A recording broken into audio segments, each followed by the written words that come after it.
follow-up video to my installing the air conditioning system from Classic Auto Air. Everything worked good with the unit whenever I put it in, worked fine. But after a little while, I noticed it stopped cooling. So I pretty much figured I had a leak in the lines or somewhere in the system. You have to assemble this thing piece by piece. So I tried a couple different things on finding the leak. I tried shooting soap bubbles on all the joints and everything, and I never could find anything. So what I've done is I bought this leak detector, electronic leak detector off of Amazon. And it's a pretty cheap detector, but it had good reviews. It's Elitech. And so I've already been playing around with it a little bit. I pulled a vacuum on the system again, and I put some Freon in it from the can, 134A, and now I'm going to try to go around with this and see what I can find. And you pretty much got to turn it on and turn the sensitivity as high as it'll go without being beeping all the time. So pretty much this one works pretty good, all the way up on 7 on sensitivity. And you gotta be careful with this thing. If you move it around too fast or bump it into stuff, it'll make it beep. But all you gotta do is go around all the fittings with this really slowly when you've got Freon in the system, because it detects refrigerant.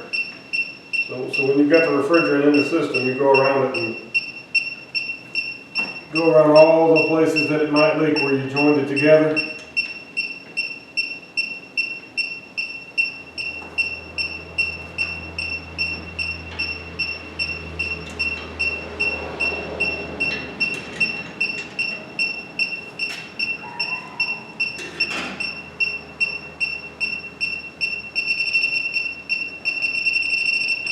Alright, so you can hear the louder beeping here at this joint.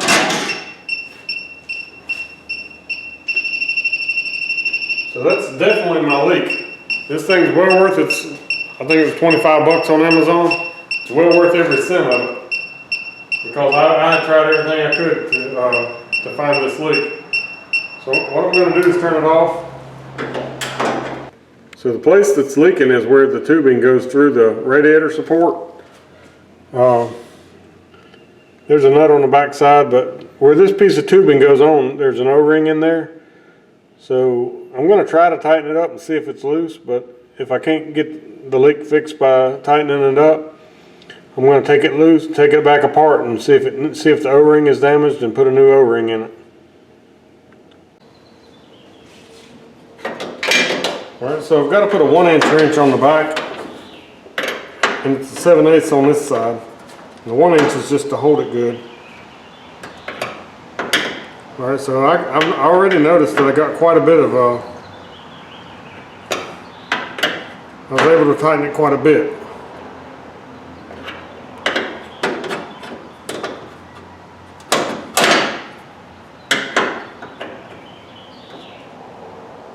Alright, so we're going to see what happens now. I've tightened it down some more. So we'll get our leak detector back out. Turn it on.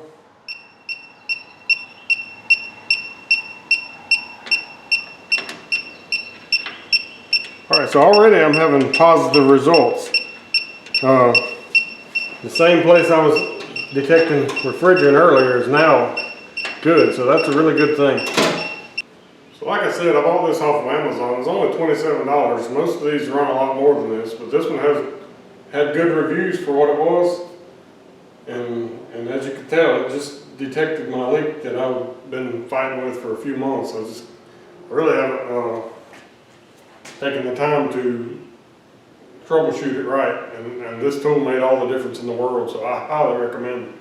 And it is $27 on Amazon. I'll look back to make sure, but it's a Elitech WJL 6000, and I'm not trying to get on here to promote any brands or anything, but what I can tell you is this is a cheap detector that served my purpose well.